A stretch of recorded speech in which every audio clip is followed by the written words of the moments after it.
juu, ujumbe ufike. Assalamu alaykum wa rahmatullahi wa barakatuh.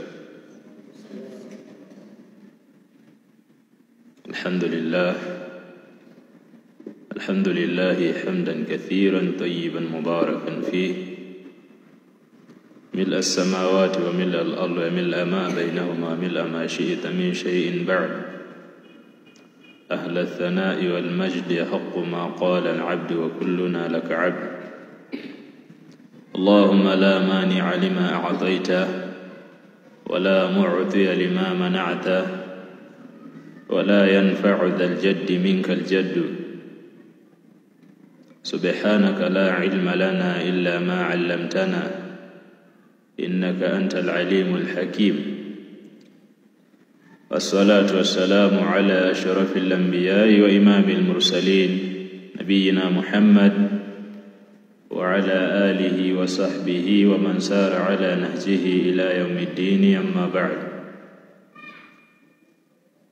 Ni usiku wa tarehe 13 za mwezi wa Dhulhijja 1446 baada ya hijra, ambao ni sawa sawa na usiku wa tarehe 9 za mwezi wa 6 2025 miladia.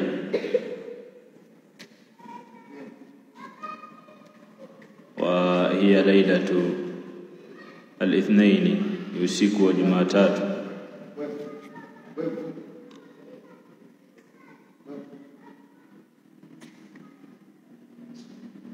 Kuna mazungumzo ya ishara ambayo shekhe aliyatanguliza siku ya Ijumaa na kuashiria watu yale ambayo bila shaka watu wanahitajika kukumbushwa,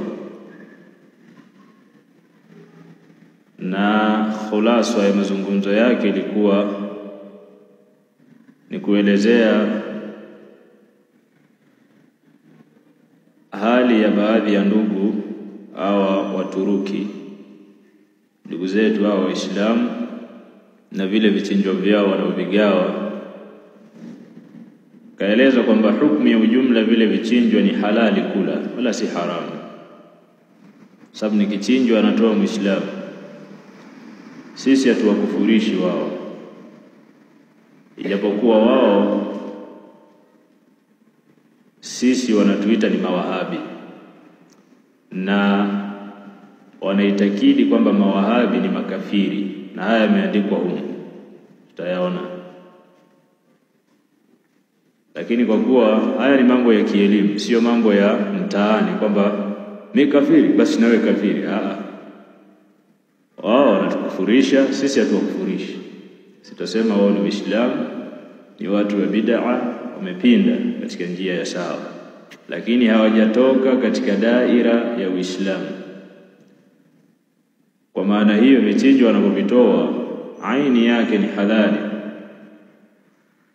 lakini maulama wa Uislamu wanaeleza bali hata ungepewa na kafiri, hata hawa Waislamu waliopinda, kafiri akikupa ni halali. Yani wewe kafiri akaja mchungaji akakupa kondoo, nimekupa huyu kondoo zawadi yako uchinje siku ya Eid, ni halali.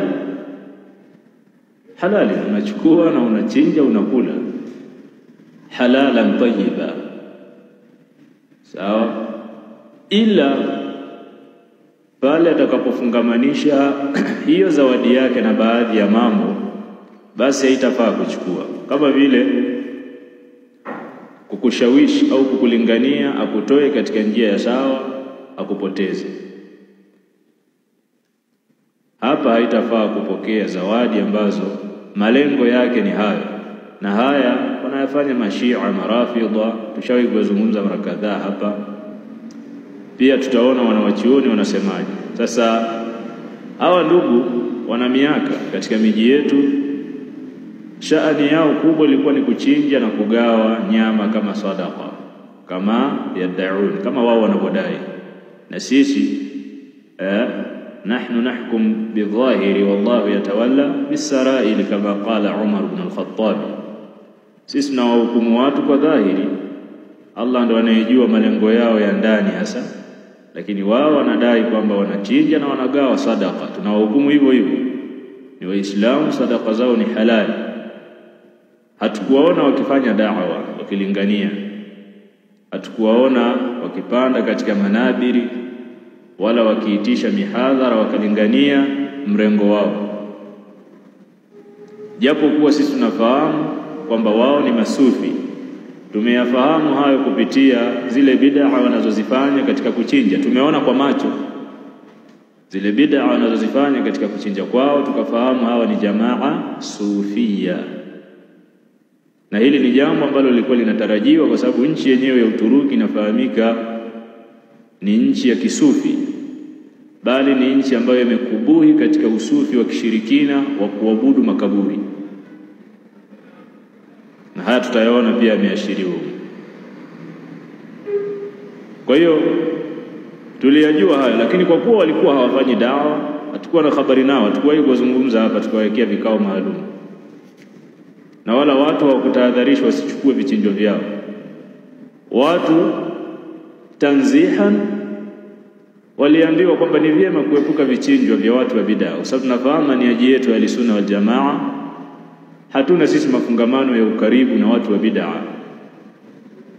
Ukiangalia na ulama tangu masahaba kina Abdullah ibn Abbas radiyallahu ta'ala anhum wanatuambia la tujalisu ahlal ahwa'i, msikae na watu wa bid'a, fa inna mujalasatahum mumridatun lilqulubi, kwa sababu kukaa nao kunatia maradhi ya nyoyo.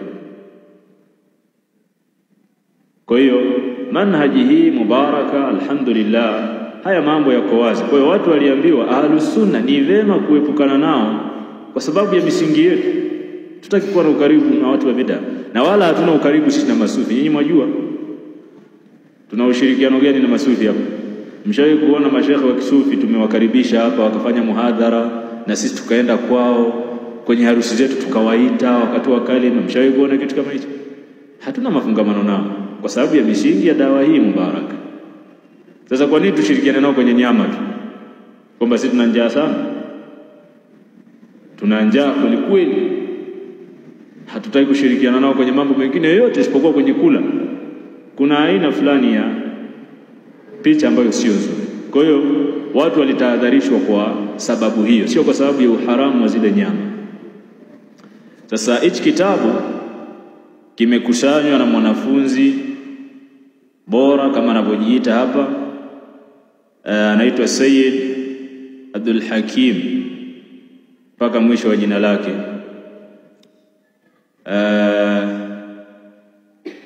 Mwaka 2001, miaka ya hivi karibuni, Istanbul, huu ni mji mkuu wa Uturuki. Kamati ya sayansi ya Konak Foundation Scientific Committee, nadhani ndo taasisi yao hiyo, uchapishaji wa vitabu vyao Istanbul, Uturuki. Na mawasiliano yao wameyaweka hapo, kwa maana ni watu, sio watu wa uchochoroni, ni watu wanafahamika, wanafanya shughuli zao za kuchapisha vitabu na kulingania dini. Na ndio maana sisi tunasoma kitabu chao, kwa sababu wametupa, hatujawaomba. Alafu walipotupa hawajatupangia kwamba mkasome chumbani mjifungia, wametupa. Na la shaka lengo lao la kutupa ili tukisome, ndio tunakisoma. Tunawasaidia Waislamu wale ambao hawezi kusoma kuwasomea yaliyomo. Lakini pia hawajatupangia kwamba msikisome kwa pamoja, hawajatupangia. Kwa hiyo tunaamua wenyewe tukisome kwa namna gani. Sisi tumeamua tukisome kwa njia hii ya muhadhara, na tumefungulia na mabomba huko juu, ujumbe ufike kwa watu wengine ambao wamegaiwa kitabu hichi, wajue yaliyomo. Kwa hiyo sisi tunawasaidia hawa ndugu zetu wa Turuki kutangaza kitabu chao na yale walioyaandika, hatuwasingizie. Kwa hiyo kama wataona watupe zawadi kwa hili itakuwa ni bora, kwa sababu tunawasaidia kutangaza walichokiandika huko. Kwa hiyo kama wapo, sisi tutapokea chochote kitu kama wataleta. طيب, katika mambo ambayo yametufanya tukizungumza kitabu hichi ni kugusa aqida ya sunna wal jamaa. Miaka yote hawazungumzi wala hawagawi vitabu, na hivi ndivyo walivyo watu wa batil. Huwa wanafanya vitu kwa mpangilio, hawakurupuki. Mashia wakati wanaanza dawa yao hapa nchini hawakuanza tu kulingania kwamba Abubakari ni kafiri, Umar ni kafiri, la, walianzia mbali, mwisho wakaangukia katika kulingania. Walianza na kuleta misaada, kusaidia watu, kuwasaidia watu kujenga misikiti. Katika maulidi wanaleta mchele, wanaleta unga, wanaleta mafuta. Baadaye ndio wakaingiza jambo lao. Sasa na hao wana miaka wanagawa nyama. Mwaka huu wameanza kugawa vitabu ambavyo ndani yake kuna inhiraf katika aqida ya sunna wal jamaa. Alhamdulillah, walioko mbele yangu ni wanafunzi ambao kwa kiasi fulani wamepiga hatua katika kuifahamu aqida ya sunna wal jamaa. Kwa hiyo sitakuwa naingia ndani sana, nitasoma tu maandishi, ninyi mtaona katika yale ambayo mmewahi kusomeshwa hawa watu wamepinda sehemu gani. Katika utangulizi wakati wanazungumzia, kwa sababu kitabu kinaitwa Njia ya Uislamu na kimekushanya mambo mengi ya aqida na baadhi ya mambo ya adabu na fiqhi, wakati anaelezea imani ya kumwamini Allah subhanahu wa ta'ala akasema,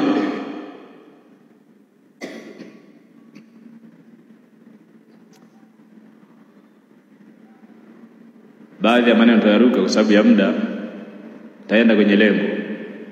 Anaelezea, mnafahamu ya kwamba aqida ya sunna wal jamaa ni kupitisha sifa za Allah na majina yake kama zilivyokuja, basi na nini kupindisha wala kufananisha wala kuzipinga wala kuzitia namna. Ukiambiwa Allah ana mkono, utakiwa kupindisha maneno hayo, unatakana uyatamke kama yalivyo, usifanye ta'wili wala usipinge, kwa sababu kesha sema na mkono, utapinga vipi? Wala usifanye ta'wili ukatafuta maana nyingine kwamba mkono hapa maana yake sio mkono. Wewe umejuaje? Maana yake ni nguvu. Sasa alipotaja baadhi ya sifa za Allah akasema, kwa mfano ule ukurasa wa 26, neno mkono linaweza kutafsiriwa kama nguvu au nishati. Neno mkono lilivyokuja katika aya, kwa sababu anasema kwa hivyo mwanadamu hawezi kuelewa jinsi atakavyoonekana, ingawa maneno kama mkono, mguu, mwelekeo, mahali na mengineyo ambayo hayafai kwa Allah, ndio anaitakidi hivyo. Haifai kusema Allah na mkono, haifai kusema Allah na kadha. Anasema kwa kuwa maneno haya mkono, mguu, mahali yalipo Allah, Qur'ani imesema yuko juu ya arshi. Kwa kuwa maneno haya yapo katika aya na hadithi, basi hayatumiwi katika maana tunayoijua, lazima tupindishe maana zake. Ndio hapa katolea mfano. Kwa mfano, mkono unaweza kutafsiri nguvu badala ya mkono. Sasa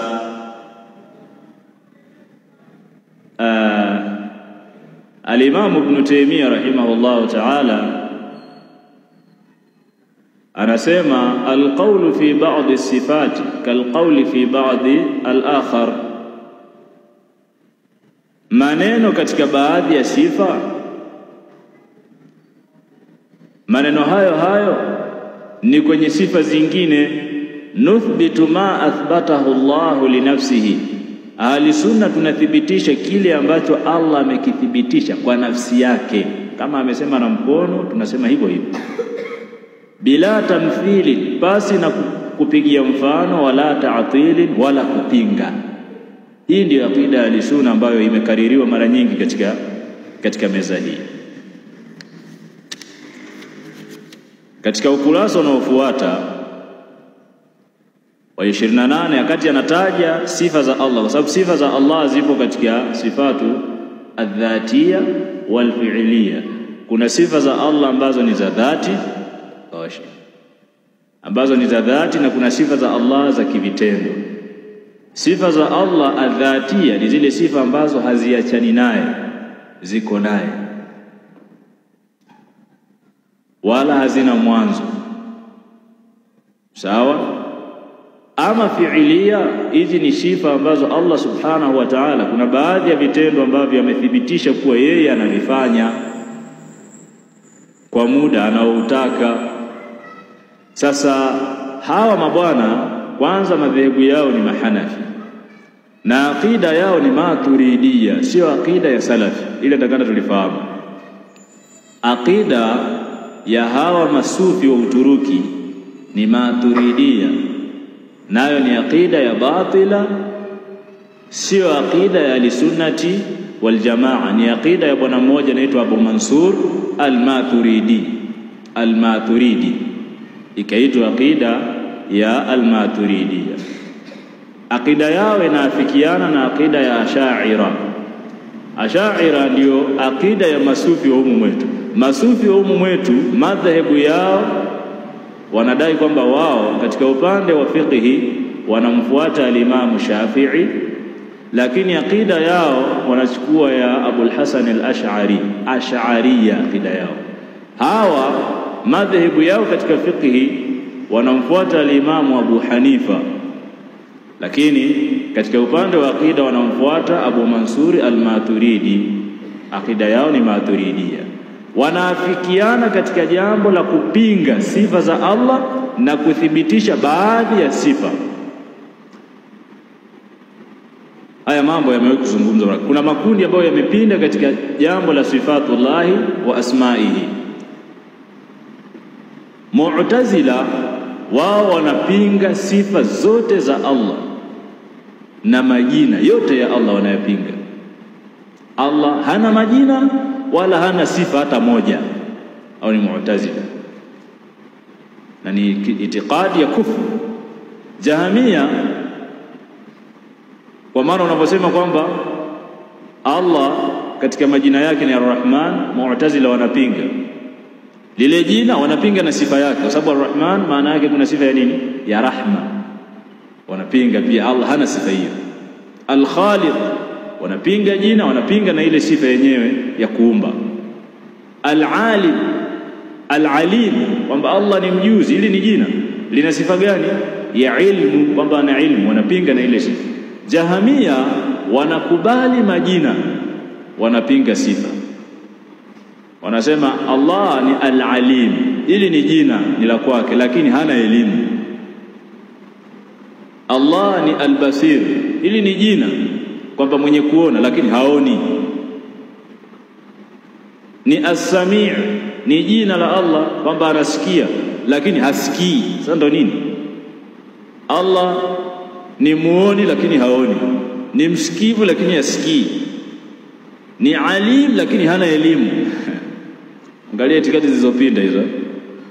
Sasa Ash'ari na Maturidiyya wao wanapinga sifa zote dhatia, fi'liya, isipokuwa sifa 8 tu ambazo wao wanazithibitisha. Wanathibitisha sifa ya al-haya, kwamba Allah yuko hai, al-alim, kwamba ana ilmu,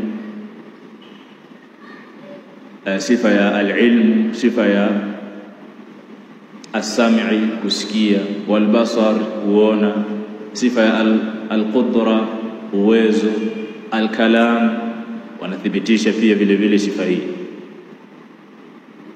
Sifa 8 na al-mashia au 7 wanathibitisha hizi, zingine zote wanazikataa. Ndio hapa nasema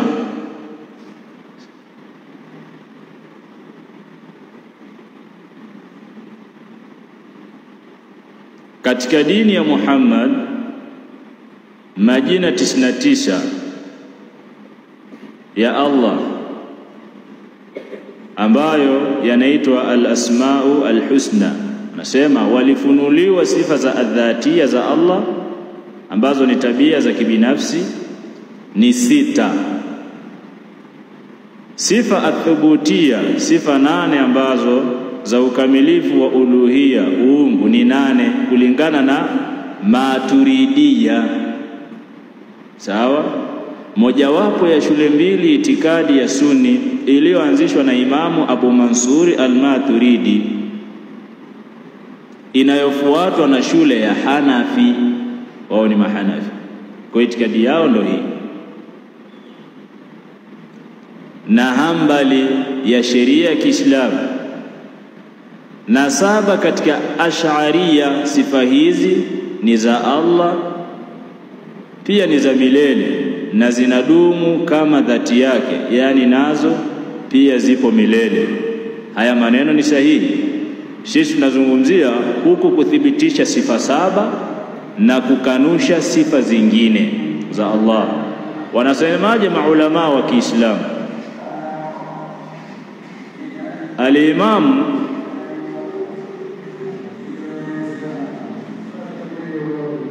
Ibn Taymiyyah rahimahullahu ta'ala katika kitabu Dar'u Ta'arudil Aqli wan Naqli anasema walaysa fil kitabi wala fis sunnati, hakuna kwenye Qur'ani wala sunna taqsimu sifati, kugawanya sifa, ila aqliyatin wa sam'iyatin, kuzigawanya katika sifa za kiakili na sifa za sama'ia za kidalili. Wao wanamgawanyo huu, wanasema kuna sifa ambazo zimetajwa kwenye Qur'ani na kuna sifa za aqliya za kiakili.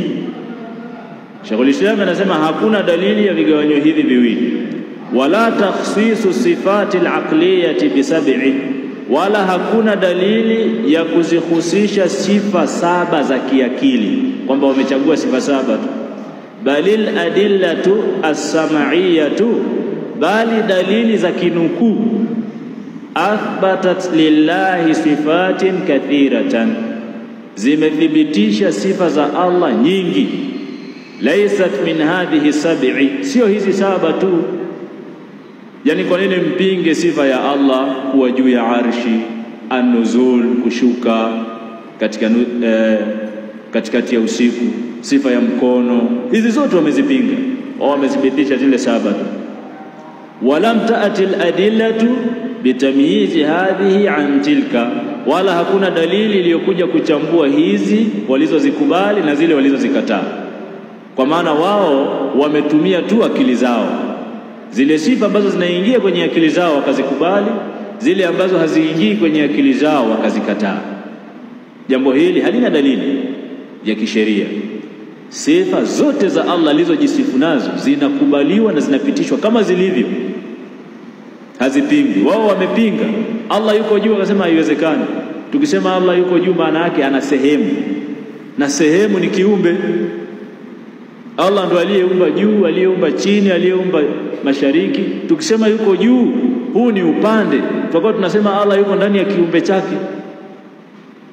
Likakataa kwenye akili zao, wakapinga, wakasema Allah hayuko juu. Allah ana mkono. Waqalat al-yahudu yadullahi maghlula, katika Qur'an Allah anasema, Mayahudi wakasema mkono wa Allah umejikunja. Allah akasemaje? Ghullat aydihim walu'inu bima qalu, mikono yao ndio imejikunja na wamelaaniwa kwa maneno yao hayo waliyosema. Bal yadahu mabsutatani, Allah kathibitisha kwamba bali mikono yake miwili imekunjuliwa. Yumfiqu kaifa yasha, anatoa atakavyo. Allah kathibitisha na mikono mingapi? Katika hadithi Mtume sallallahu alayhi wasallam akasema kilta yadahu yamin, akaelezea mikono hiyo miwili ya Allah, yote miwili ni ya kulia. Sifa za Allah yani usijaribu akili zetu ni ndogo kumfahamu Allah, unatakiwa uelewe hivyo hivyo. Wewe ukiambiwa mikono yote ni ya kulia, unaelewaje? Ndio ujue kwamba akili yako haiwezi kumfahamu Allah, utakana ukubali kile kinachosemwa. Allah ana vidole, tumejuaje?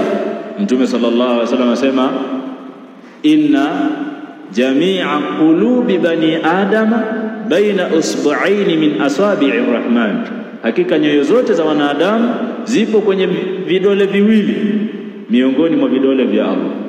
Utakiwa kubali hivyo hivyo Allah na vidole, isipokuwa utakiwi kupigia mfano ukaanza kuwaza labda vidole vyake vitakuwa kama vyangu au kama vya fulani. Utatakikana uthibitishe kwamba Allah na vidole ambapo vinaendana na utukufu wake, hatujui vikoje. Sasa wao hizi zote wamepinga kwa akili zao. Al-Imam Ibn al-Qayyim rahimahullah ta'ala katika As-Sawa'iq al-Mursala ala al-Jahmiyyah wal-Mu'attila anasema aqarru bi ba'd sifati al-aqliyah. Hawa majamaa hawa wenye itikadi hii ya Maturidiyya, Ash'ariyya, Tijaniyya wamekiri baadhi ya sifa za kiakili ambazo zimekubali kwenye akili zao. Hawezi kusema Allah hayuko hai. Hii wameikubali kwa sababu ya elimu pia wakaikubali. Yani zile ambazo zinaingia kwenye akili zao wakazikubali. Hizi zingine kwamba Allah atakuja, wajaa rabbuka, kasema Allah atakujaje sasa? Sasa kasema mwenyewe, sasa mimi nisemeje? Wao wakapinga kwamba sasa atakuja. Wakapinga kwamba ukisema anakuja sasa tutakuwa tumemfanisha na viumbe, maana viumbe nao wanakuja na kuondoka. Yanzilu rabbuna subhanahu wa ta'ala hina yabqa thuluthul layli al-akhir, Allah hushuka kila thuluthi ya usiku. Wakasema haiwezekani, Allah anashukaje sasa? Tukisema anashuka, haya huko juu ya arshi anamwacha nani? Umeona akili? Wakapinga. Kwa hiyo Al-Imam al-Qayyim katika Sawa'iq al-Mursala anasema wamekiri baadhi ya sifa ambazo zimekubali kwenye akili zao, wajahadu ghayraha mimma dalla alayhi sam'u, na wakazikataa zingine ambazo zimekuja katika Qur'ani na Sunna. Fawafaqu al-mu'tazilata fil inkari, wakaafikiana na Mu'tazila katika kupinga baadhi ya sifa.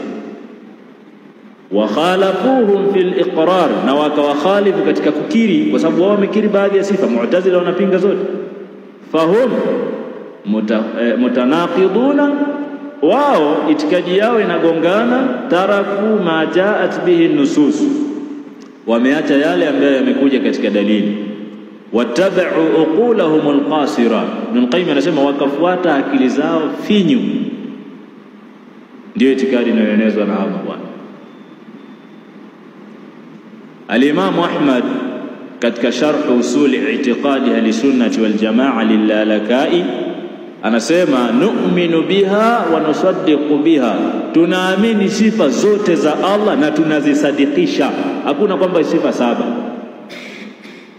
la kaifa wala maana, hatuleti namna wala tuzitafuti maana za ndani. Wala naruddu shay'an minha, wala hatukatai chochote. Ahmad bin Hanbal hatukatai chochote. Hawa wanakataa sifa zote isipokuwa saba. Na'lam anna ma jaa bihi ar-rasul haqqun, tunafahamu kwamba kila alichokuja nacho mtume sallallahu alaihi wasallam ni haki. Al-Imam Ibn Uthaymeen katika sharh Lum'atul I'tiqad anasema faman athbata as-sifati as-sab'a, yule anayethibitisha sifa saba peke yake, ambao ndo hawa mabwana Maturidiyya, wanafa ghairaha, na akakanusha zingine zote kama vile sifa ya mkono, sifa ya kuja, sifa ya kushuka, sifa ya kuwa juu ya arshi, bihujjati al-aqli, kwa hoja ya akili. Kwa sababu alhamdulillah hawakatai wao, hoja yao wanasema haiingii akilini, wanasema hivyo hivyo wazi wazi, itakuwaje haingii kwenye akili? Ibn Uthaymeen anasema kwa hoja ya akili, faqad dhalla dalalan ba'ida, wamepotea upotevu wa mbali sana. Kaifa yufarriqu al-aqlu baina sifatin athbataha wa sifatin nafaha, inawezekanaje akili ichambue baadhi ya sifa za Allah izikubali, zingine izichambue zikatae? Akili ya mwanadamu mara kadhaa huwa anawaambia akili hii ya kulima nyanya na vitunguu na mboga mboga na ufugaji wa kuku wa mayai, hii ndo ichambue sifa za Allah, izikubali baadhi, zingine izikatae sifa za Allah. Haiwezekani. Akili hii inaweza kachambua maharage ikaweka pembeni na mchanga ikaweka pembeni. Akili ikienda shambani inaweza ikachambua haya ni magugu ikamnoa, haya ni mazao. Ndio inaweza kuchambua vitu kama hivyo, sio sifa za Allah. Anasema wal aqlu idha arada naqla, angalia kaida hiyo, akili inapogongana na dalili iliyokuja kwenye Qur'ani na Sunna. Dalili imekuja kwenye Qur'ani na Sunna, akili yako inakataa. Allah amesema na mkono ndani ya Qur'ani, akili yako inakataa. Anasema fa huwa aqlun fasidun, hiyo ni akili iliyoharibika.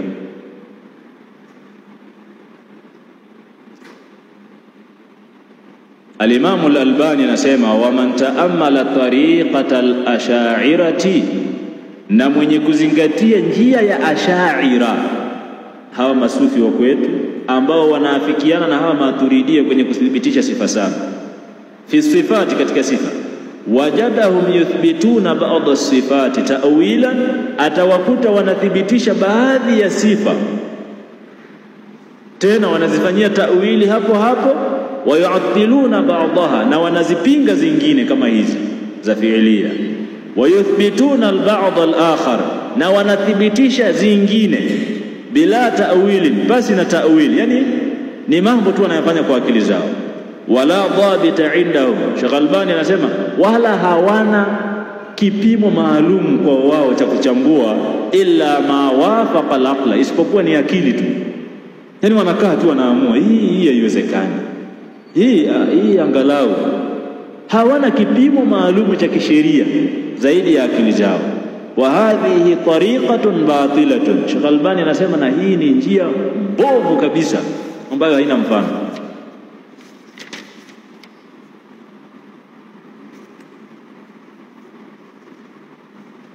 Haya,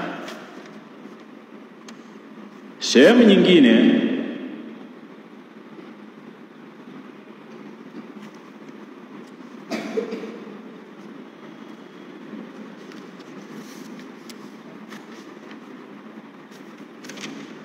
katika ukurasa wa 70, wakati anazungumzia ukafiri kwa hukumu,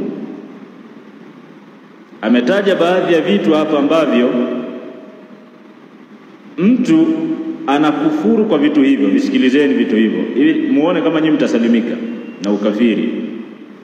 Kwa mujibu wa itikadi yao, mambo haya yanamfanya mtu awe kafiri.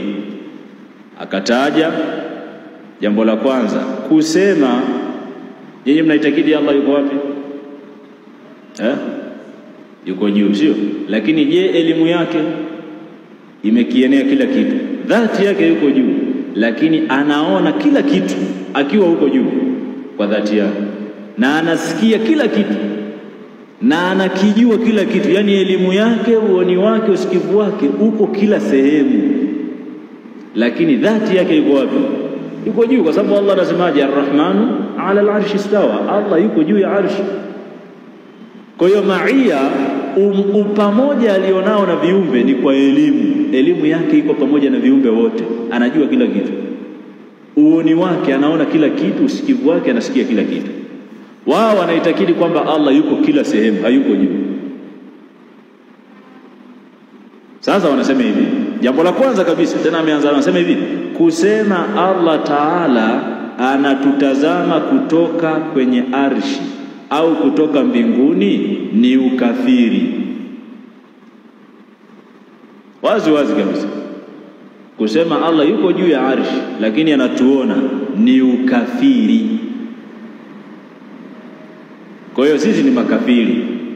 Sawa? Sisi tunaitakidi hivyo kwamba Allah yuko juu ya arshi. Wao wanapinga Allah hayuko juu ya arshi, yuko kila sehemu. Kwa mtu atakayesema Allah yuko juu alafu uoni wake ndo anaona kila kitu, huo ni ukafiri. Sasa Al-Imamu Maliki tunafahamu aliwahi kuuliza swali hili, sio? Akasemaje? Aliulizwa, mtu alimuuliza Ar-Rahmanu 'ala al-'arshi istawa, akaisoma aya, Allah anasema yuko juu ya arshi, kaifa istiwa'uhu. Yule bwana akauliza yukoje huko juu? Al-Imam Malik akasema al-istiwa'u ma'lumun, kuwa juu kunafahamika. Kwanza lilikuwa ni swali la bid'a. Swali hili mambo yanayohusu dhati ya Allah watu walikuwa hawaulizi. Masahaba walikuwa wanazisoma hizo aya, wanasikia hadithi, Mtume sallallahu alaihi wasallam anamuuliza Jariya, aina Allah, Allah yuko wapi? Qalat fis sama. Ile Jariya akasema yuko juu. Akamuuliza man ana, mimi ni nani? Qalat anta rasulullah, wewe ni mjumbe wa Allah. Qala li Muawiyah ibn al-Hakam, Mtume sallallahu alaihi wasallam akamwambia Muawiyah ibn al-Hakam, a'tiqha fa innaha mu'minatun, muache huru, huyu ni muumini. Hawakuanza kuuliza yuko juu, yukoje huko juu. Maswali ambayo yako mbele ya akili ya mwanadamu walikuwa hawaulizi yanayomhusu Allah. Mara mtu wa kwanza kuuliza swali hili, masahaba wote washakufa. Angalia masahaba walivyokuwa na adabu na mambo yanayomhusu Allah. Hawakuwahi kuuliza, walikuwa wanasoma aya Ar-Rahmanu ala al-arshi istawa, hawaulizi yukoje huko juu. Je, amesimama au amekaa? Je, ameigusa arshi au hajaigusa? Sasa tukisema ameigusa maana yake ameitegemea. Sasa kama vile wewe ulipokalia kiti, sasa si atakuwa ametegemea kiumbe chake? Yani Allah anategemea kiumbe? Haya maswali haya mtu wa kwanza kuuliza ni zama za Imamu Maliki. Alimamu Maliki ni tabi'ina, ni mwanafunzi wa wanafunzi wa masahaba, na alipoulizwa swali hili lilikuwa ni darasani. Wanasema aliinama chini, jasho likamtoka. Swali gani hili? Aliponyanyua kichwa akamwambia al-istiwa'u ma'lumun, kuwa juu kunafahamika. Ukiambiwa juu si unaelewa? Sasa ulizouliza nini?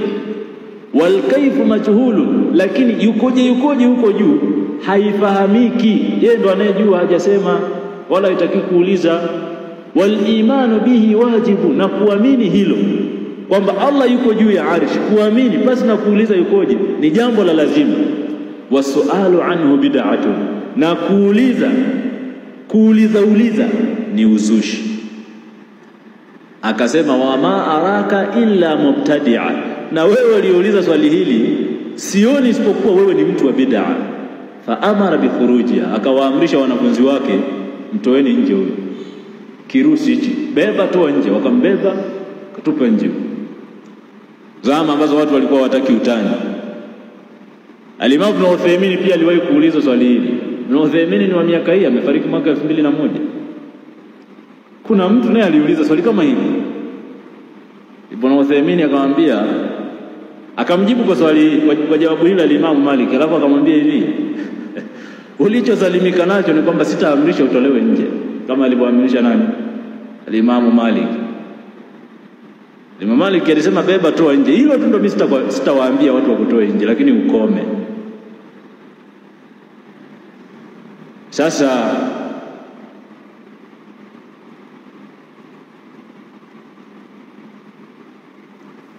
hawa mabwana wao itikadi yao ni kwamba Allah yuko popote, na wanaingia mara nyingine katika itikadi ya al-hululiyya, muda mwingine wanaingia katika itikadi ya wahdatul wujud, itikadi mbaya kabisa za kufuru. Baadhi yao wanaitakidi kwamba Allah yuko, baadhi yao wanaitakidi kwamba Allah, al-hululiyya ni itikadi ya kuamini kwamba Allah anaingia kwenye baadhi ya viumbe. Baadhi ya mawali zao wanaitakidi kwamba Allah alikuwa anaingia ndani yao, kama vile alikina al-Hallaj, ambao walifikia hatua ya kusema ana al-haq, mimi ndiyo Allah. Al-Hallaj amekufurishwa na Ibn Kathir. Kwa nini? Kwa sababu anaitakidi Allah ameingia ndani yao. Itikadi yao inafanana na Wakristo wale wachungaji, kuna muda huwa wanawazuga tu, anajifanya kama vile kuna Mungu amemuingia ndani yake, anaanza kulopoka pale na nini. Wao wanaitakidi roho amempata, sio kwamba Mungu kaingia ndani yake. Ndio itikadi hii ya al-hululiyya. Baadhi ya sufia wanaitakidi itikadi hii, ikiwemo huyu al-Hallaj ambaye masufi wanamheshimu na kumwadhimisha, hali ya kuwa alikufurishwa na al-sufi. Alikuwa anafikia hatua anafanya adhkari, badala ya kusema subhanallah anasema subhani, nimetakasika mimi. Maana yake mimi pia ni Allah, Allah ameingia ndani yangu. Imam Ibn Kathir akasema hadha zindiq, huyu mtu ni zindiq. Lakini masufi wanamheshimu kama alim al-allama. Hawa wanaogawa hivi vitabu. Al-Hallaj kwa wao ni mwanachuoni mkubwa, ni wali wa Allah. Lakini pia wana itikadi ya wahdatul wujud. Wengi wao wanaitakidi kwamba Allah subhanahu wa ta'ala ni kila kitu. Yani kila unachokiona wewe ni sehemu katika sehemu ya Allah. Kwa hiyo sasa anayeabudu mti hana kosa, kwa sababu huo mti ni sehemu katika Allah mwenyewe. Yani Allah ni kila kitu, kila unachokiona ni Allah.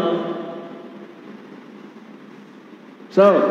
Kwa hiyo ukimwona mtu anasujudia jiwe usimkataze, yeye tu ameitakidi kwamba huyu ni Allah basi. Ndio hawa wanaabudu makaburi, wanaabudu miti, hawa wanaitwa wahdatul wujud. Ndio itikadi za hawa mabwana ambazo ni itikadi za kikafiri quh, ambazo itikadi hiyo ni ilikuwa ya Ibn Arabi ya wahdatul wujud.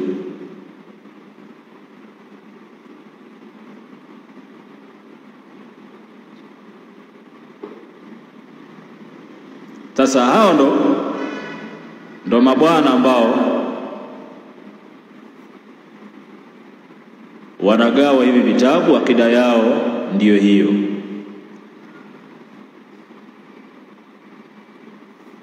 Dalili kwamba Allah yuko juu ziko nyingi.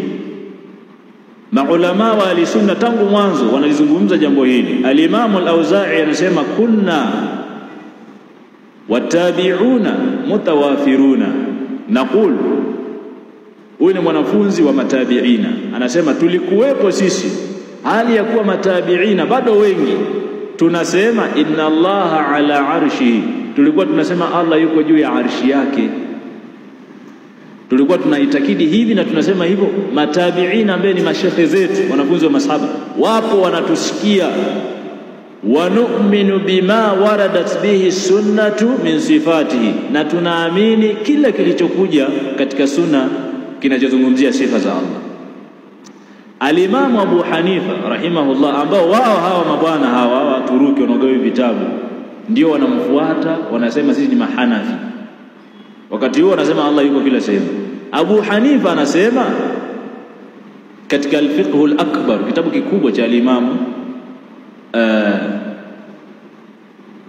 Abu Hanifa an-Nu'man ibn Thabit rahimahullah, anasema waman qala la a'rifu rabbi fi samai au fil ardi faqad kafara. Hapa alikuwa na waradi wale wanaosema Allah hayuko juu wala hayuko chini, wala hayuko mbele wala hayuko nyuma, wala hayuko kulia wala hayuko kushoto. Sehemu katika sufia pia wanaitakidi hii. Baadhi yao wanaitakidi Allah yuko kila sehemu, wengine wanasema Allah hayuko popote. Yuko wapi sasa? Yupo lakini hayuko popote. Sawa? Yuko wapi? Yuko huko alikokuwa kabla hajaumba. Wapi? Huko. Anaisha kusema hivyo. Allah anasema yuko juu, anasema juu ni upande, hawezi kuwa juu. Juu ni upande ambaye yeye ameumba. Sasa Abu Hanifa anasema anayesema Allah hayuko juu wala chini ni kafiri. Lianna Allah yaqulu, kwa sababu Allah anasema ar-Rahmanu ala al-arshi istawa, Allah yuko juu ya arshi. Ndio itikadi ya Abu Hanifa, anaiamini aya hii na anaipitisha kama ilivyo. Al-Imam Ibn Khuzaimah rahimahullahu ta'ala, ambaye amefariki mwaka wa 311, zaidi ya miaka 1100 iliyopita. Abu Hanifa amefariki mwaka wa 150, zaidi ya miaka 1300 iliyopita.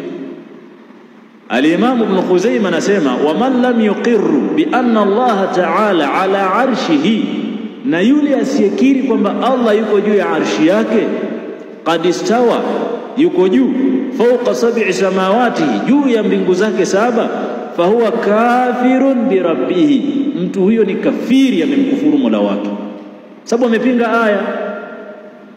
Halalu dami, na damu yake inakuwa ni halali. Ndio maana baadhi ya watawala waliwachinja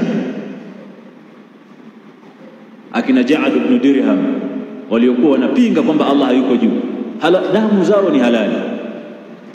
Al-Imam Adh-Dhahabi, huyo amefariki mwaka wa 748 Hijiria, mwanafunzi wa Ibn Taymiyyah, anasema qad ittafaqa ulama'u al-Islam, wameafikiana maulama wote wa Uislamu, anna Allah fawqa as-samawati 'ala al-'arshi istawa, kwamba Allah yuko juu ya mbingu, juu ya arshi, kama alivyosema yeye mwenyewe. Wala ya'lamuhu ahadun kaifa huwa, wala hakuna hata mmoja anayejua kaifia, yukoje huko juu, hakuna anayejua hilo, wala haifai kuuliza, illa huwa, isipokuwa yeye peke yake ndo anayejua yukoje. Ukisema Allah yuko juu ya arshi, utakuwa ishia hapo hapo. Usije ukasema amesimama, utatakiwa dalili. Amekaa, utatakiwa dalili na utakufuru, sababu hajaelezea yukoje. Yeye amesema tu yuko juu ya arshi, خلاص. Ndio adabu. Na ndio maana yule bwana alipouliza mara ya kwanza, anamuuliza Imamu Malik yukoje huko juu. Al-Imamu Malik kufahamu uhodhi wa hilo swali, alitokwa na jasho kwanza, na alimjibu mwisho akaamrisha, beba, toa nje, atatuharibia. Al-Imam Ibn Taymiyyah anasema fa inna salafa jami'ahum min as-sahabati wat-tabi'ina, hakika masalafi wote kuanzia masahaba na wale waliowafuatia, watabi'ihim na waliokuja baada ya tabi'ina, kanu muttafiqina, walikuwa wanaafikiana, ala anna Allah fawqa al-arshi, kwamba Allah yuko juu ya arshi. Walikuwa wanaafikiana masahaba wote, tabi'ina wote na matabi'i tabi'in, wa annahu yanzilu ila samai dunya, na wanaafikiana kwamba huwa anashuka kwenye mbingu ya dunia. Sikasema mwenyewe, yani alisuna hawana tabu, alichokisema Allah wanakiamini kama kilivyo. Al-Imam Ibn Qudama al-Maqdisi anasema wala nakhruju an qawli ahli al-jama'ati anna Allah ala arshi, hatutoki kwenye kauli ya ahli sunna kwamba Allah yuko juu ya arshi, bila kaifin, bila ya kuwa yuko juu yake namna gani. Hatutoki kwenye kauli hii. Muhitun bikulli shay'in, anakizunguka kila kitu kwa elimu yake. Hatutoki kwenye itikadi, elimu yake ndio ipo popote. Hakuna sehemu Allah hapajui, wala hakuna sehemu ambapo Allah hapaoni, wala hakuna kiumbe ambaye Allah hawezi kumsikia. Je, yeye kama yeye yuko wapi? Hayuko kila sehemu, yuko juu. Ndio itikadi ya sunna. Al-Imam Ibn Qudama anasema hatutoki kwenye akida hii kwa sababu ndio akida ya Qur'an. Mmewafahamu ama bwana? Wao wanasema, ngoja nirudie, kusema Allah Taala anatutazama kutoka kwenye arshi au kutoka mbinguni ni ukafiri. Wote wa masahaba, matabi'in, wote makafiri, sababu ndio walikuwa wanaitakidi hivyo. Waturuki tu ndio Waislamu. Kuna dini hapo, na masufi ndio Waislamu. Haya,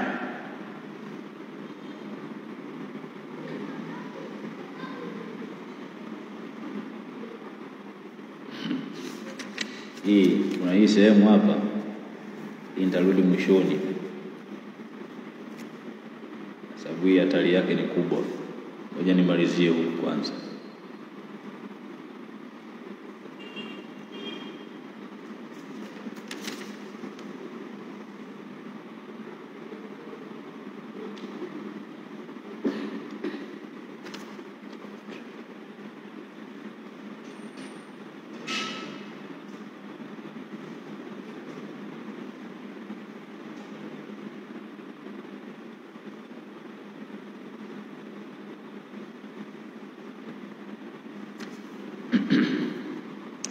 Haya, katika ukurasa wa 99, haya sio mambo ya kiakida. Jambo moja la kiakida nitamaliza nalo, nimeliruka hapo.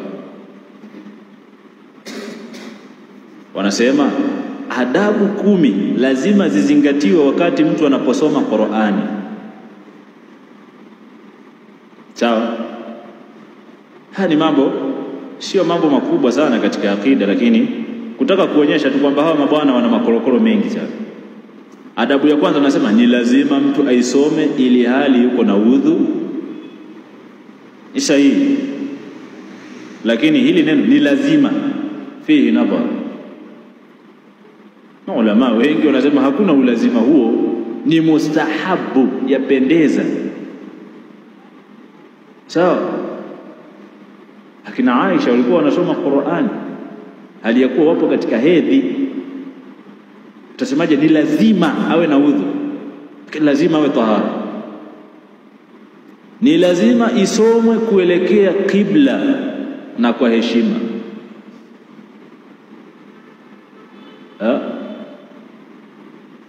Nyinyi mnakaaga pale mnaelekea hivi, jamaa ni lazima uelekee kibla unaposoma Qur'an. Kwa ni mambo fulani fulani ya kisufi kutaka kufanya dini iwe ngumu. Unaposema ni lazima, maana yake una dalili?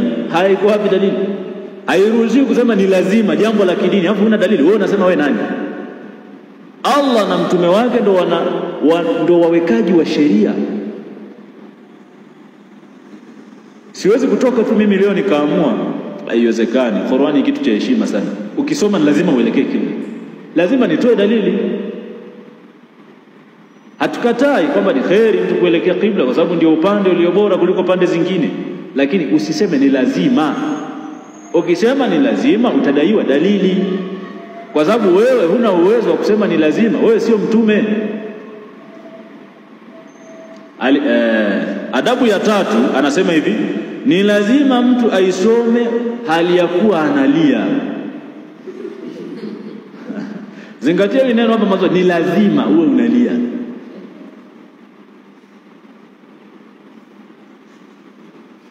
Yule atakayedhani labda anadanganya aje asome hapo. Ni lazima mtu aisome kwa kulia. Inawezekana hakuna mtu aliyewahi kulia, ndio kinyume chake. Wengi huwa mnasoma huku mnaburudika. Mnayumba namna hii.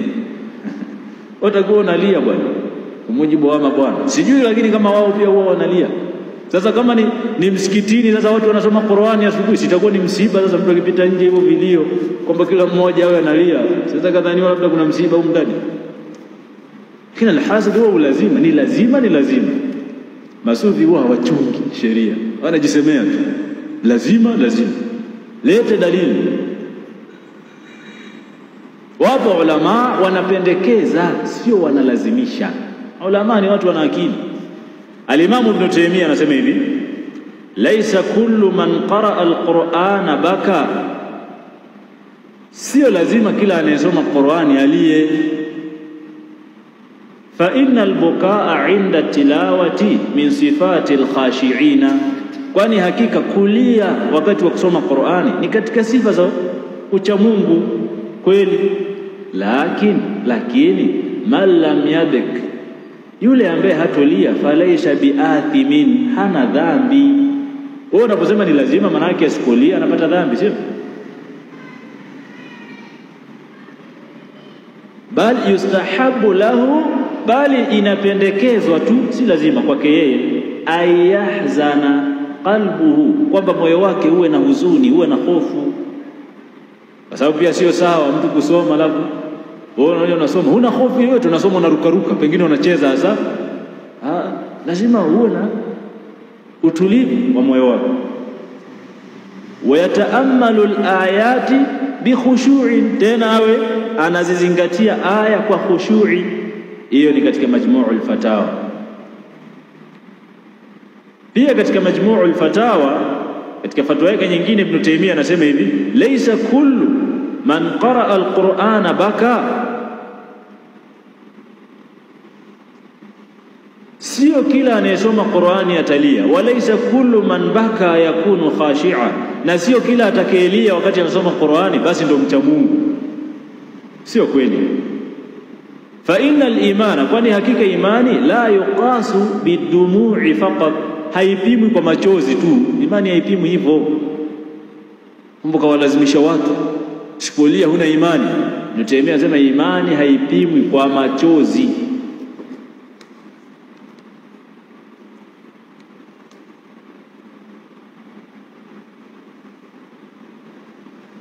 Lakini pia hawa mabwana miongoni mwa itikadi zao wana itikadi ya ukhawarij ndani yao. Kuna baadhi ya mambo wakati wanatamka mambo kwamba ukiyafanya unakuwa kafiri.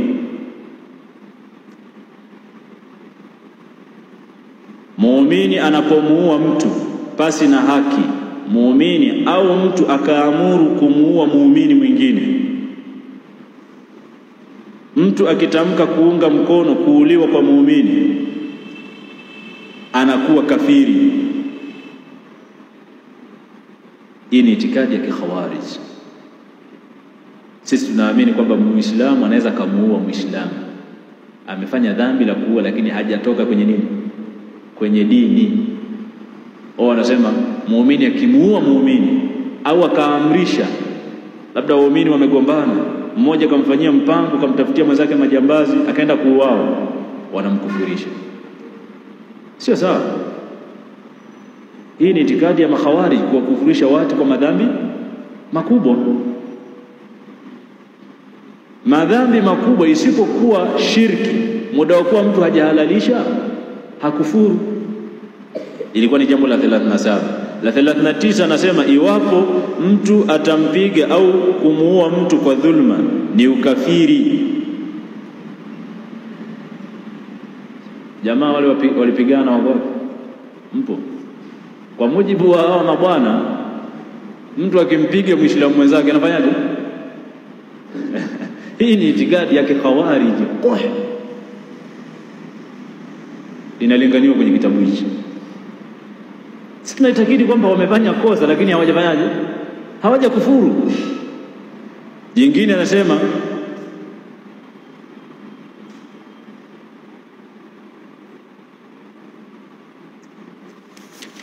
tuachane na yako mengi.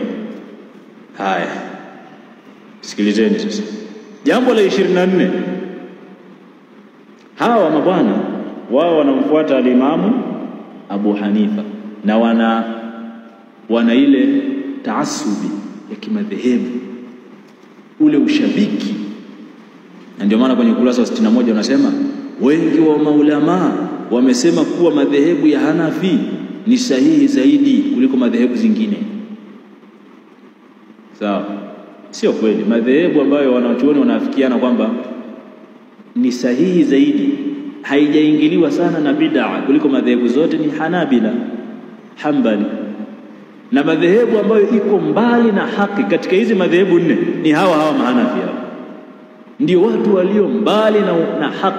Hawatoki, ni ahli sunna, lakini ukizifananisha zile madhehebu 4, ipi ambayo imesalimika sana na upotevu? Kila madhehebu iliingiziwa vitu.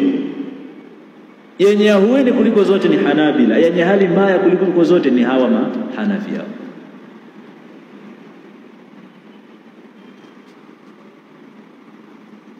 Sasa anasema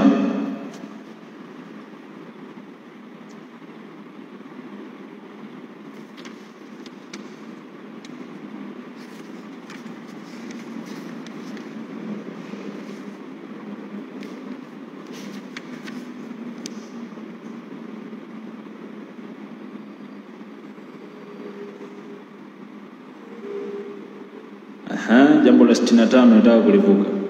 Ahli sunna wanaamini tabia ya imani ikoje? Imani yazidu wa yanqusu, inapanda na inapungua, sio? Jambo la 65 wanasema hivi, ni ukafiri kusema imani inaongezeka au inapungua. Ni nini? Ni ukafiri kusema imani inaongezeka au inapungua. Aliyakuwa sisi tunasema al-imanu qawlun wa amal wa yazidu wa yanqus, ni maneno na itikadi, qawlun fil lisani wa i'tiqadun bil jinani wa amalun bil arkani, yazidu bi ta'ati ar-rahmani wa yanqusu bi ta'ati ash-shaytani. Taarifu ya sunna katika imani ni kwamba ni kutamka kwa ulimi, kuamini moyoni, kutenda matendo kwa viungo. Inapanda kwa kumtii Allah na inashuka mtu anapomtii Ibilisi. Akida ya makhawariji ni kwamba imani haiongezeki wala haipungui. Wao pia wanasema ni ukafiri kusema imani inaongezeka au inapungua, ni ukafiri.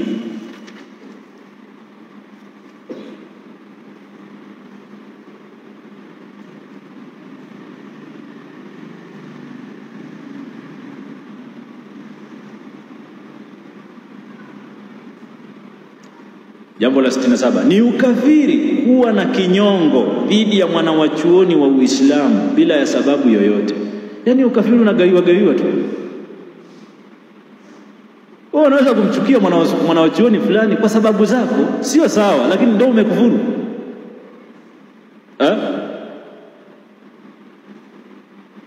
Ukafiri haugawi hivi, ukafiri ni kwa dalili. Unajisemea tu ni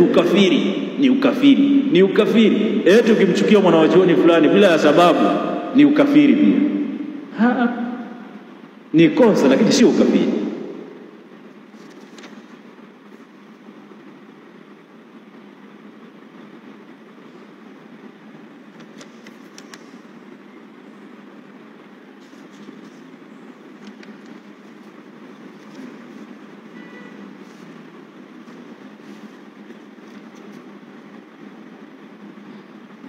Kuna jambo moja na wasiwasi, nisahau kulipigia mstari au vipi?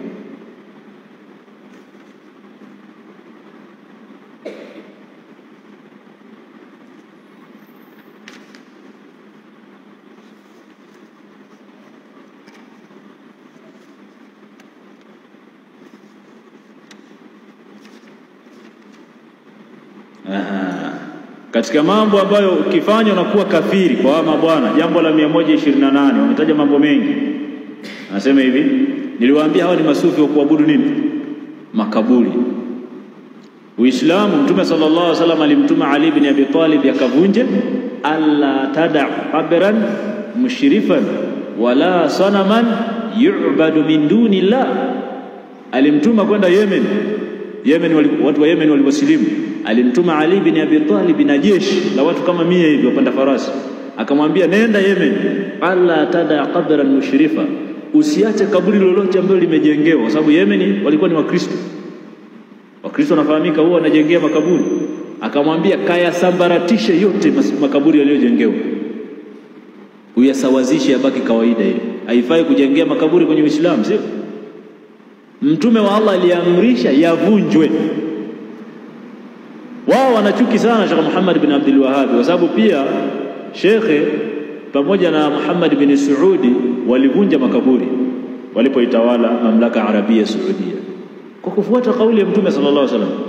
Yeye anasema hivi, kudai kuwa tunabomoa makaburi ya mawali kwa sababu tunaogopa kwamba wajinga watadhani kuwa ni muumba. Jambo hili la kuvunja hayo makaburi kwa kuogopea watu watafanyaje? Watamshirikisha Allah, si ndio lengo la kuvunjwa? Yani kuvunjwa makaburi yaliyojengewa ya karembo, lengo la Mtume sallallahu alaihi wasallam kuamrisha yavunjwe ni nini? Watu wasije wakafanyaje?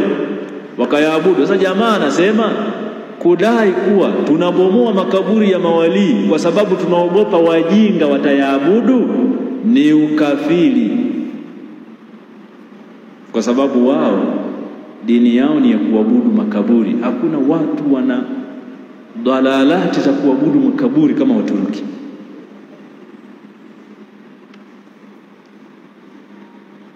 Anasema kwa kuwa wao wanafanya taassubi sana na alimamu Abu Hanifa,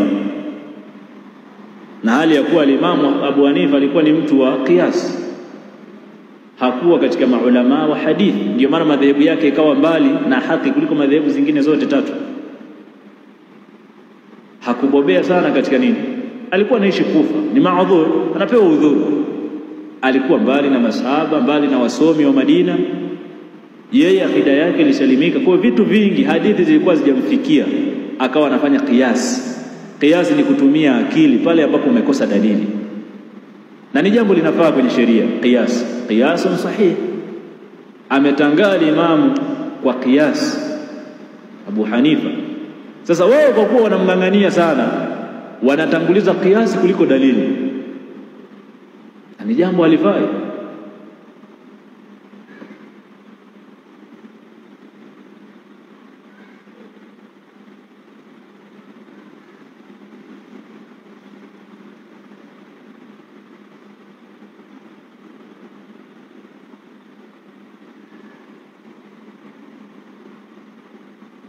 wanasema hivi jambo la 24 katika mambo ambayo unakuwa kafiri, sawa, kudai kwamba kiasi zilizofanywa na Imamu Abu Hanifa rahimahullah si sahihi ni ukafiri. Huyo Abu Hanifa ni nani sasa? Kwamba alichokisema Abu Hanifa, wewe ukisema kwamba hapa alikosea unakuwa kafiri. Abu Hanifa ni mtume au ni nani? Ukisikia taassubi ya kungangania madhehebu ndio hii ambayo wanaizungumza. Al-Imam Malik anasema kullun minna yukhadhu min qawlihi wa yuraddu illa sahiba hadha al-qabr. Watu wote katika sisi wanakubaliwa maneno yao wakipatia na yanakataliwa wakikosea isipokuwa mwenye kaburi hili. Akawa anaashiria kwenye kaburi ya Mtume sallallahu alaihi wasallam. Watu wote wakipatia wanakubaliwa, wakikosea kaina mankana, awe swahaba anakataliwa. Itakuja kuwa Abu Hanifa tabi'in ndio ukikataa kauli yake unakuwa kafiri. Basi ungesema unapinda au unakuwa mtu wa bid'a. Kwa hiyo anasema kudai kwamba kiasi zilizofanywa na Imamu Abu Hanifa rahimahullah si sahihi ni ukafiri. Alafu akamalizia hivi, kwa ajili hiyo mawahabi wanakuwa makafiri. Jambo la 24. Kwa ajili hiyo mawahabi, nyinyi ni nani? Sio nyinyi mnaitwa mawahabi. Kwa sababu mawahabi ni kweli Ahlusunna wanasema kwamba wanawachuoni wanapatia na kukosea. Sasa tunaposema kwamba Imamu Abu Hanifa alikosea kwenye jambo fulani, jamaa akaweka wazi akashindwa kuvumilia, kwa ajili hiyo mawahabi wanakuwa ni makafiri. Jambo la 24 katika mambo aliyoyataja kwamba mtu anakufuru.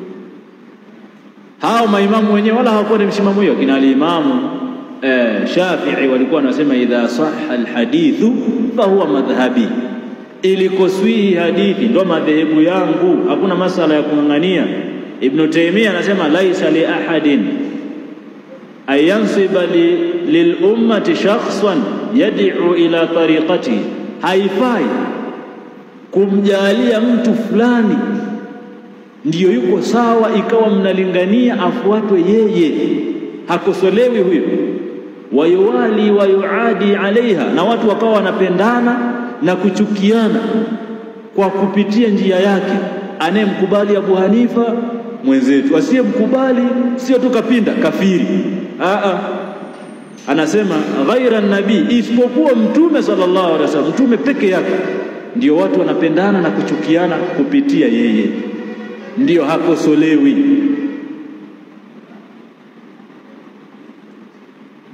Allahul musta'an. Kwa hiyo haya ni yale ambayo katika mengi ambayo yameandikwa kwenye kitabu hichi. Ukiitakidi katika mambo makubwa ya kiakida ambayo tumeyaona hapo, ukiitakidi kwamba Allah yuko juu, wewe ni nani? Ni kafiri. Ukiitakidi kwamba Abu Hanifa alikosea kwenye kiasi fulani kama vile mawahabi, wewe ni kafiri. Dini haiendi hivyo ikhwa. Tena wanaharibu katika jani muhimu kabisa ya akida. Wala wangegusa huko kwenye adabu hizi, si lazima usome Qur'ani unalia, haya mambo ya akida, mambo ya adabu. Lakini kugusa masala ya akida ambayo mtu anaweza akakufuru kwayo, hii ni hatari na ni jambo sio la kunyamaziwa. Allahu musta'an.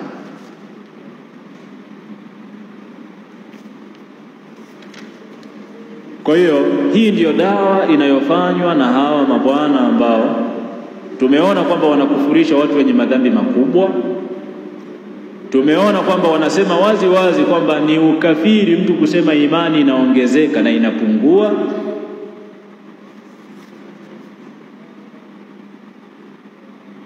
Na mengineyo katika mambo mengi. Haya yanatosheleza, bali ni mambo makubwa ya kiitikadi. Lakini hata wasingelikuwa wanalingania. Tena hii njia ya kulingania kwa vitabu ni njia hatari sana. Waislamu wengi sio watu wa kukaa darasani wakaja wakasikiliza maneno kama haya, hawafanyi. Lakini hiyo ukimpa kitabu tena kimeandikwa Kiswahili, akikaa ameshiba mwenyewe ameegemea kwenye kochi anaanza kusoma. ni njia ya hatari, na ni njia ambayo Ahlusunna kwa kweli wanatakiwa wazindukane waitumie njia hii. Shawasikia mashekhe wengi wa kisalafi kwamba takana tuamke, wale wenye uwezo wa kuandika wafanyie tarjama vitabu vya Kiarabu vya Ahlusunna, wavitie kwenye Kiswahili, vigawanywe majumbani, sababu njia ya kugawa vitabu ni njia nyepesi ya kuwalingania watu wasioweza kukaa darasani. Kijitabu kidogo cha Kiswahili mtu anasoma. Watu wengi, asilimia zaidi ya 80 wa Tanzania wanajua kusoma Kiswahili. Sasa jamaa wamepitia njia hiyo hiyo. Sasa watu unajua watu wangapi wamegaiwa hichi kitabu? Wakishasoma wataamini kwamba Allah hayuko juu. Wakishasoma wataamini kwamba imani haiongezeki wala haipungui. Wakishasoma kitabu hicho watakuwa wanawakufurisha Waislamu kwa madhambi makubwa. Wakishasoma kitabu hichi watakuwa wanaamini mawahabi ni makafiri na mawahabi hapa mjini ni nyinyi. Shimona hatari. Na watu wana tabia ya kuamini sana kilichoandikwa, kwa kuwa tu kimechapwa na mashine, mtu haona kitabu kabisa kimeandika. Yaani inaonekana ni hoja kubwa kwamba kitabu hakiwezi kudanganya.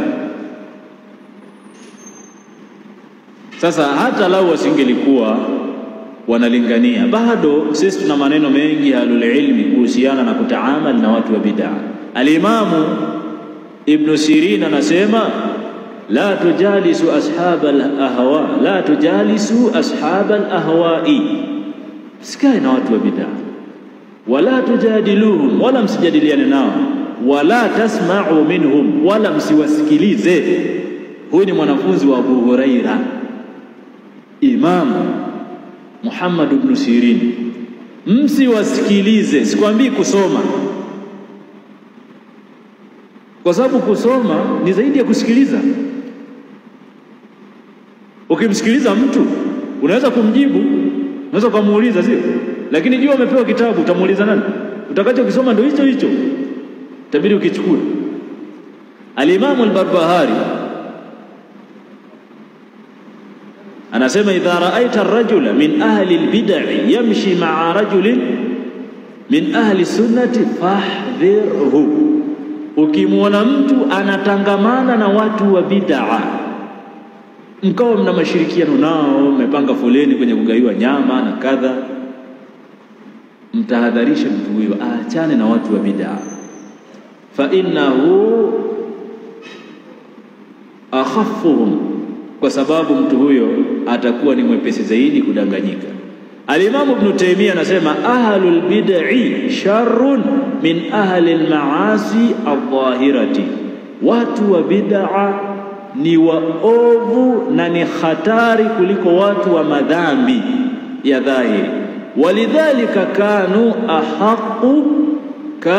ahaqqa bilhajri min ghairihim, na ndiyo maana watu wa bid'a wanatakikanwa kutengwa kuliko hata watu wa madhambi. Simemwelewa? Ibn Taymiyyah asema watu wa bid'a hatari yao ni kubwa kuliko hawa walevi, wavuta bangi, kwa sababu madhambi yao yako wazi, yanafahamika, sio? Hata yeye mwenyewe anayefanya hiyo dhambi anafahamu kwamba hii ni dhambi, sio? Anasema watu wa bid'a ni washari na ni hatari kuliko watu wa madhambi ya dhahiri, na ndiyo maana watu wa bid'a wanatakikana kutengwa zaidi kuliko watu wa madhambi, kwa sababu wale shari yao imejificha na imevishwa vazi la dini kwamba unamwabudu Allah. Allahu musta'an. Al-Fudail ibn Iyadh anasema man jalasa ila sahibi bid'atin lam yu'ta al-hikmata, mtu akikaa na watu wa bid'a hatapewa hikma. Utajikuta tu ukizungumza kwenye maneno yako yanakosa baraka, kwa sababu umezoea kutangamana na watu wa bid'a. Wakizungumza watu wa bid'a, badala ya kuunga mkono, utajikuta unaleta sura fulani hivi za kutetea kwa mbali, hutopewa hikma. Haya ni maneno wanazungumza maulama, sio mambo ya kupuuza, ni mambo ya kutahadhari. Kwa hiyo kwa kauli hizi na nyinginezo nyingi, hata lau wasingelikuwa wanafanya hii dawa ya kugawa vitabu, ile aini yao kuwa ni watu masufi tunawajua na bid'a zao ziko wazi, tunaziona kwa macho, kwenye kuchinja, bado tulikuwa tunaandamwa na hizi aqwali za ulama. Lakini wamefanya jambo kubwa zaidi la kulingania, tena kwa kugawa vitabu. Si hivyo tu, vitabu vyenyewe ndio vina haya tuliyoyasoma.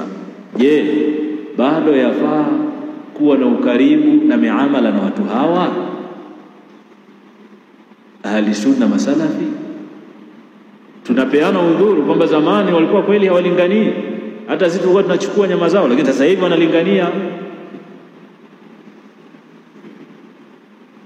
Na maulama wanazungumza wazi kwamba haifai kuchukua zawadi za mtu ambaye lengo lake ni kukupotosha.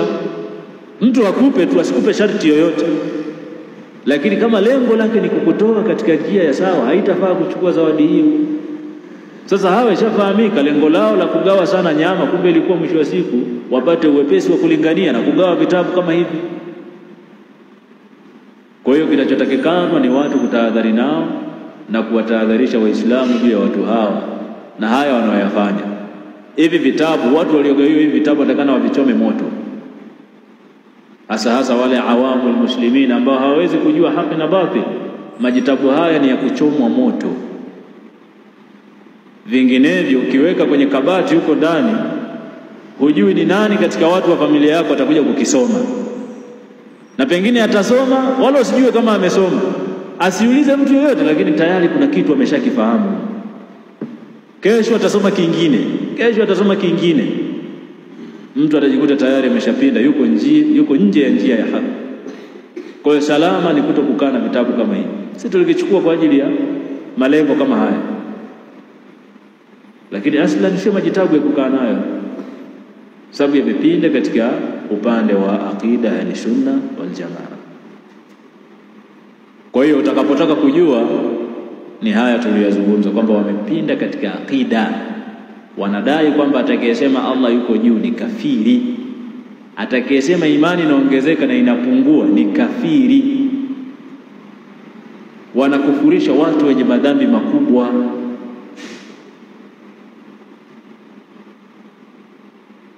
Mtu akimuua Muislamu mwenzake ni kafiri, bali akipigana Muislamu ni kafiri. Tumeona hapo. Mtu akisema Imamu Abu Hanifa alikosea kwenye kiasi ni kafiri, wakatoa mfano wakasema kwa maana hiyo mawahabi ni makafiri. Sasa jamaa, mbona wanalingania chuki? Sasa toka Waislamu wanaotuzunguka waanze kutuchukia bwana. Hawa jirani zetu wakisoma hichi kitabu si watajua kumbe sisi ni makafiri. Kwa hiyo wanalingania chuki hao.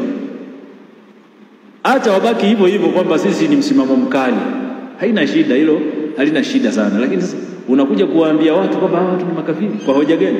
Kwa hoja kwamba hawakubali kiasi za Abu Hanifa. Kwa hiyo sasa tukichinja wasile si makafiri.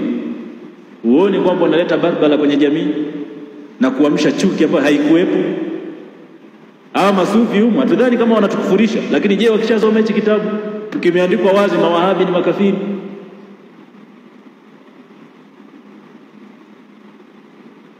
Kwa hiyo watu hawa wanaleta chuki baina ya Waislamu, na hili katika hatari, mambo ambayo ni ya kuchunga umoja wa watu.